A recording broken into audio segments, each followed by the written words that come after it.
संगमपुर गांव में आटा चक्की की और भी 3-4 दुकानें थी, पर गांव के लोग सबसे ज्यादा रामलाल की दुकान से ही आटा खरीदते थे। रामलाल कहाँ थे 2 दिन से? साली की शादी में दूसरे गांव गया हुआ था भैया जी। अच्छा, तभी 2 दिन दुकान नहीं खुली। लाओ 10 किलो आटा तोल दो। कल घर में आटा खत्म हो गया, दूसरी दुकान से मजबूरी में 1 किलो आटा ले गया। एक टाइम रोटी बनाई, किसी ने ठीक से खाई भी नहीं। तुम्हारी चक्की के आटे में और गांव की बाकी चक्कियों के आटे में जमीन आसमान का फर्क है भैया।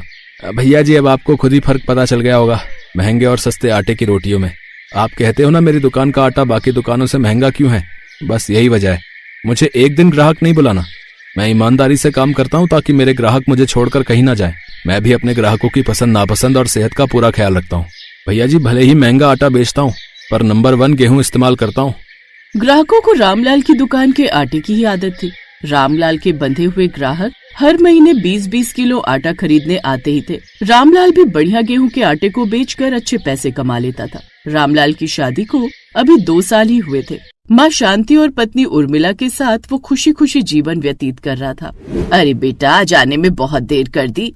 माँ, गेहूं साफ करवाने में समय लग गया। तुम तो जानती हो मैं अपनी आंखों के सामने खड़े होकर गेहूं साफ करवाता हूँ, मुझे तभी तसल्ली होती है।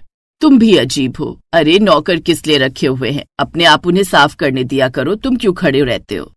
उर्मिला, अपने काम के लिए साथ खड़ा होना पड़ता है, वरना नौकर जल्दबाजी में काम करते हैं। अगर मैं साथ में खड़ा होता हूँ तो वह तसल्ली से गेहूं को साफ करते हैं। मैं नहीं चाहता कि मेरी जरा सी भी भूल की वजह से मेरा काम खराब हो। गांव के सारे ग्राहक मेरी ईमानदारी और बढ़िया आटा देखकर ही तो मेरी दुकान पर आते हैं।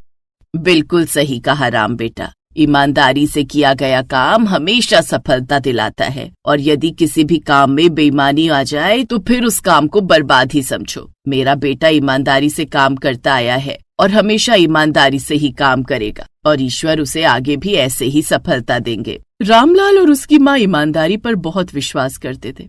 रामलाल ने सदा से ही ईमानदारी का मार्ग अपनाया और अपने काम को पूरी ईमानदारी से करता रहा। एक दिन रामलाल की साली, जिसकी कुछ समय पहले ही शादी हुई थी, घर पर रहने आई हुई थी। इस बीच रामलाल का एक्सीडेंट हो गया, जिसमें रामलाल के पैर में चोट आई।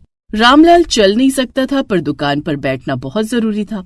दीदी, जब तक जीजाजी ठीक नहीं होते तब तक मैं और तुम काम संभाल लेते हैं। अभी 1 महीने तक तो मैं तुम्हारे पास रह सकती हूँ।